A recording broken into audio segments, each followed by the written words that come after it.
பணம் ஃபுல்லாக என்னோடது. உனக்கு ஏன் அவர் தரணும்? நான் தான் இந்த இடத்த என்னோட பேரில் எழுத சொல்லிட்டேனே, அப்புறம் எப்படி உனக்கு தருவார்? அர்ஜுன், நீ பேசுறது ரொம்ப தப்புடா.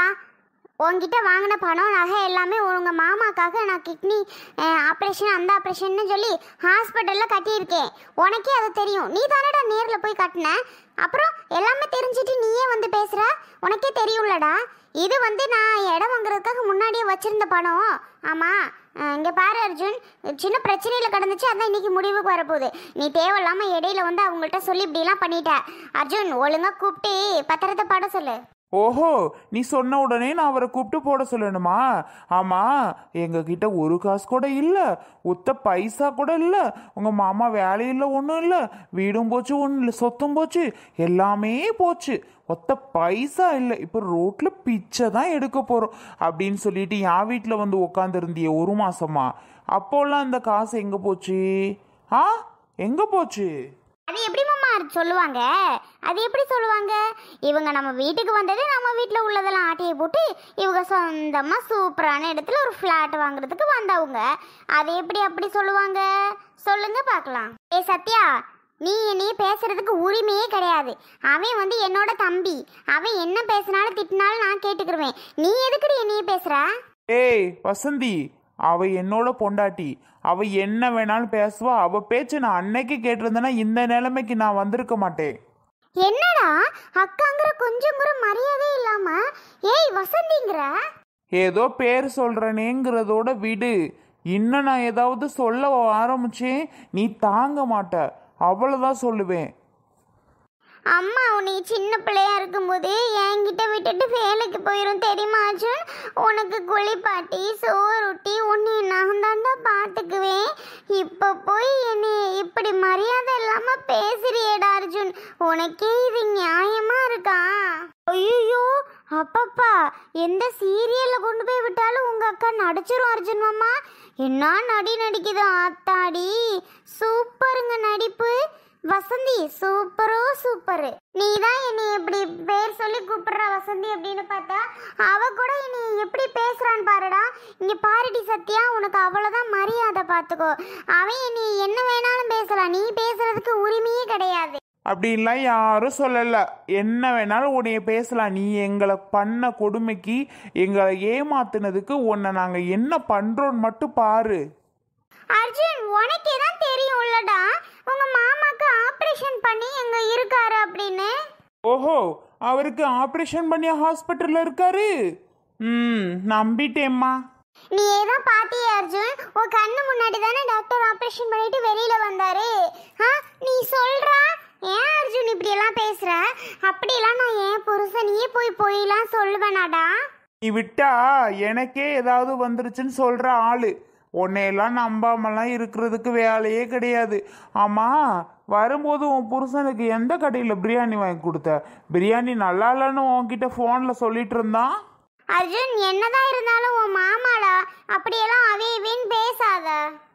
நீ என்னதான் இருந்தாலும் உன் புருஷனை கிட்னி ஃபெயிலியரு நுரையீரல் ஃபெயிலியருன்னு சொன்ன பத்தியா? அங்கே இருக்க நீயே சொல்லும்போது நான்லாம் சொல்கிறதுக்கு என்ன? அந்த ஆளெல்லாம் என் சித்தப்பான்னு சொல்கிறதுக்கு எனக்கு வெக்கமாக இருக்குது. கருமம், இப்படிலாம் ஒரு மனுஷன் இருப்பானா? பொண்டாட்டி சொல்கிறத கேட்டுட்டு யார் வீட்டிலடா ஆட்டையை போடுறதுன்ட்டு சரியான ஃப்ராடு குடும்பமாக இருந்திருக்கு. உன்னை யாரடி சொல்ல சொன்னது? நீ எல்லாம் ஒன்றும் சொல்ல வேண்டாம். அர்ஜுன், என்னடா சொல்கிற? பிரியாணி சாப்பிட்டாரா? என்ன வாய்ஸ் உள்ளே போகுது? எப்படா இவனுக்கு தெரியும்? நம்ம புருஷனுக்கு நம்ம பிரியாணி வாங்கி கொடுத்தத இவன் கரெக்டாக சொல்கிறானே. எப்படி விஷயம்லாம் இவனுக்கு தெரியும்னு நினைக்கிறியா? அவ்வளோ விஷயமும் எனக்கு தெரியும். அதை தெரிஞ்சுக்கோ. இல்லை அர்ஜுன், சாரி எல்லாம் சாப்பிடலான்னு சொன்னாரு. அதனால தான் உங்க மாமா பிரியாணி வேணும்னு ஆசைப்பட்டு கேட்டாருடா. அதான் வாங்கி கொடுத்துட்டு வந்தேன் தெரியுமா. நான் டாக்டர் சொல்லாம வாங்கி கொடுக்கல அர்ஜுன், டாக்டர் சொன்னதுனால தான் வாங்கி கொடுத்தேன். சரி, இவ்வளோ ஆப்ரேஷன் பண்ணியிருக்கு, உன் புருஷன் ஹாயாக உட்காந்துருக்கான். இப்படி எந்த பேஷண்டாவது உட்காருவானா? அவனை விட்டுட்டு நீ இடம் வாங்க வந்துட்டீங்களோ மேடமு? உன்கிட்ட பேசிக்கிட்டு இருக்கலாம் எனக்கு நேரமே இல்லை. ஜினோமா, இதெல்லாம் எதுக்கு பேசி நிற்கிறிய? வாங்க அடுத்த வேலையை பார்ப்போம்.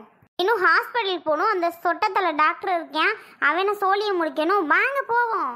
ஏய் சத்யா, என்னை மரியாதை இல்லாம நீ பேசுறீல்ல, உன்னை நான் சும்மா விட மாட்டேன்டி. இங்க பாருடா அர்ஜுனு, எல்லா விஷயமும் உனக்கு தெரிஞ்சிருச்சு போல.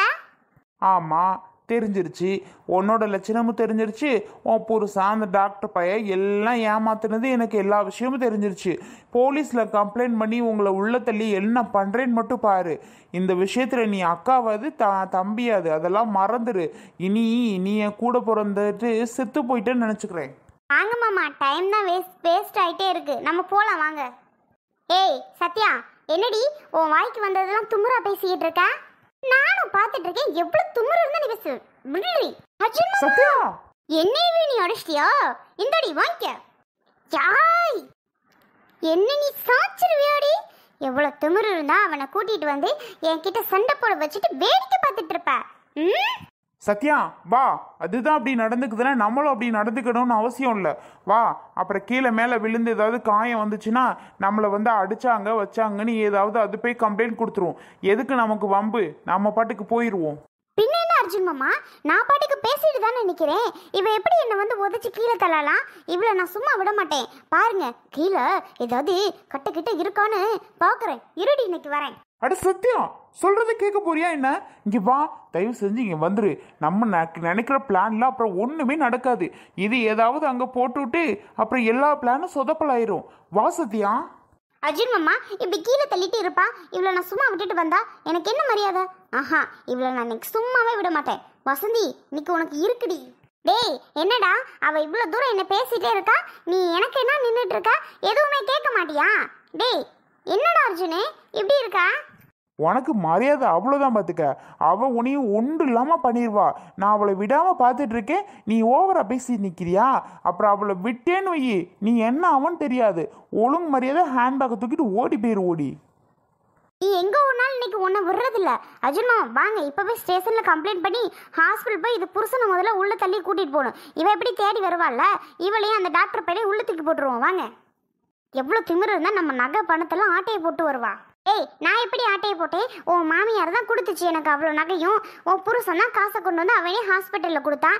நான் என்னமோ உன் வீட்டில் வந்து தூக்கிட்டு வந்த மாதிரி பேசிக்கிட்டு இருக்கேன்.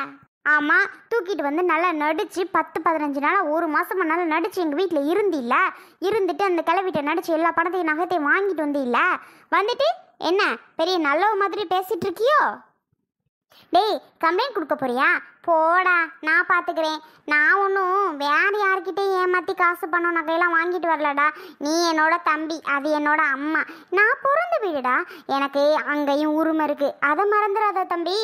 அதனால எங்கேயும் கேஸ்லாம் செல்லாது, கவலையே படாத. நான் என்ன பண்ணுறேன்னு மட்டும் பாரு. நீ எங்கே வேணாலும் போய் கம்ப்ளைண்ட் கொடுத்துக்க, நான் ரெடி. பாத்தீங்களா அர்ஜுன் மாமா எவ்வளோ திமிரு தெனாவட்டா பேசிக்கிட்டு நிற்கிதுன்னு? எங்கே வேணாலும் கம்ப்ளைண்ட் கொடுத்தா அதை ஃபேஸ் பண்ண ரெடியாக இருப்பாங்க போல மேடம். ஏ ஆமாடி சத்யா, ரெடி தான். இப்போ என்ன பண்ணணுங்கிறேன்? நகருங்க மாமா இவ்வளோ. ஏ பாடி சத்யா, இன்னைக்கு நீயா நானான்னு ஒரு கை பார்த்துருவோம். வசந்தி, உனக்கு அவ்வளோதான் மரியாதை பார்த்துக்க. பேசாமல் நிற்க போறியா என்ன? நான் கம்ப்ளைண்ட் கொடுத்தா நீ வெளியில் வந்துருவியா அவ்வளோ சீக்கிரம்? உன்னை ஷோ உங்ககிட்ட பேசிட்டு இருக்க, என் டைம் தான் வேஸ்ட் ஆகுது. ஏய், நீலாம் பேச வந்துட்டியாடி? உன் அம்மாவும் உன் அப்பாவும் இப்படி தான் எங்கள் சொத்தெல்லாம் ஆட்டையை போட்டு ஊரை விட்டு போடவுக தானே. அதெல்லாம் என்ன தெரியாத நான் நினச்சிட்டு இருக்க? யாரு? ஏன் அம்மாவும் ஏன் அப்பாவுமா? நீ தான் எல்லாத்தையும் சொத்தெல்லாம் பிடுங்கி வச்சுக்கிட்டு அவங்கள விரட்டின. அவங்க ஒன்றும் வீட்டை விட்டு வரல, அதை மறந்துடாத. என்னைக்கா இருந்தாலும் அந்த வீட்டில் ஏன் அம்மா அப்பாவுக்கு சொந்தம் இருக்குது, உரிமை இருக்குது. என்னைக்கா இருந்தாலும் அவங்க வருவாங்க, அதை மறந்துடாத. நீ தான் எல்லாத்தையும் வச்சுக்கணும்னு நினைக்காத. வர சொல்லு பார்க்கலாம், வர சொல்லுடி. உனக்கெல்லாம் பாவம் பார்த்து, உன் அம்மாக்கெல்லாம் பாவம் பார்த்து உன்னை என் தம்பிக்கு கட்டி வச்சேன் பாரு. அதுக்கு தான் இப்போ நான் நல்லா அவமானப்பட்டுட்டு இருக்கேன். என் மேலதான் எல்லாமே தப்பு. ஐயோ, இவங்க கட்டி வைக்கலன்னா எனக்கு வேற மாப்பிள்ளையே கிடைச்சிருக்காது பாரு. ஆஹா, பேச பெருசா வந்துட்டா. அப்பதான் சத்யா, அமைதியா இருக்க போறியா என்ன? எதுக்கு இப்படி கத்திட்டு இருக்கியா? யாராவது பார்த்தாங்கன்னா என்ன நினைப்பாங்க நம்மள? சே, வா கிளம்பு முதல்ல. வாங்க மாமா போலாம். ஆனா ஒண்ணு, சீக்கிரம் ஸ்டேஷன் வர்ற வழியை பாரு. நீ பாட்டுக்கு எங்காவது எஸ்கேப் ஆயிரலான்னு நினைக்காத, சரியா? ஏய் இங்கே பாரு. என்ன? நான் ஏண்டி வரணும்? நான் ஏன் வரணும்? முடிஞ்சா என் புருஷனை கூட்டிட்டு போடா. அதானே, எப்படியும் உன் புருஷனை கூட்டிட்டு போனா நீ எப்படியும் அங்க வருவல்ல. வா, அங்க பாத்துக்கலாம் என்ன நடக்குதுன்னு. போ போ, வரேன் வரேன், போ போ. ஏய், நம்ம எனர்ஜி தான் வேஸ்ட் ஆயிட்டு இருக்கு சத்யா. சும்மா தேவையில்லாம கண்ட இடத்துல கத்திட்டு போறியா என்ன போ? வாங்க, நானா ஃபர்ஸ்ட் ஆரம்பிச்சேன். இவ தானே என்ன அடிச்சா, நானா இவளை அடிச்சேன். சே கருமு, இவகிட்டலாம் ஐயோ நான் என்னத்த சொல்றதுன்னு தெரியல. சரி வாங்க. இந்த கூறுகெட்ட பைய இவன் வாரது கூட தெரியாம பிரியாணி அள்ளி முக்கிட்டு இருந்திருக்கியான். இவனாலதான் இப்ப எல்லா பிரச்சனையும் வந்து கிடக்கு. ஒரு பேசுற மாதிரி படுத்திருந்திருந்தாத கூட ஒன்னும் இவன் நம்பி இருப்பியான். பிரியாணி தின்னுட்டு இருக்கேன் பிரியாணி. கடவுளே, இந்த டாக்டர் தான் யாரையும் உள்ள விடக்கூடாதுன்னு அந்த நர்ஸு கிட்ட சொல்லியிருந்தாரே. எப்படி இவன் போயிருப்பான் உள்ள? எப்படி இவன் பார்த்துருப்பேன் உள்ள? இப்போ எல்லாமே போச்சே. ஃபோன் பேசுகிற டைமில் தான் காந்தி நகர்னு சொன்னதை வச்சு இவன் கண்டுபிடிச்சி வந்துட்டியான். இப்போ நான் நினச்சது எல்லாமே போச்சு. சே, நாங்கள் ஒரு அளவுக்கு வந்துடலான்னு நினச்சோம், இதை இடத்த வாங்கிடலான்னு நினச்சோம். இப்போ எல்லாமே கதை முடிஞ்சு போச்சே. இப்போ ஸ்டேஷனில் வேற கம்ப்ளைண்ட் பண்ணுறேன்னு சொல்லி போயிட்டு இருக்கான். நான் என்ன பண்ண போறேனே தெரில. எனக்கு பக்குன்னு பயமாக இருக்குது. தலை எழுத்து. சரி போய் தொலைவோம், என்ன செய்யறது?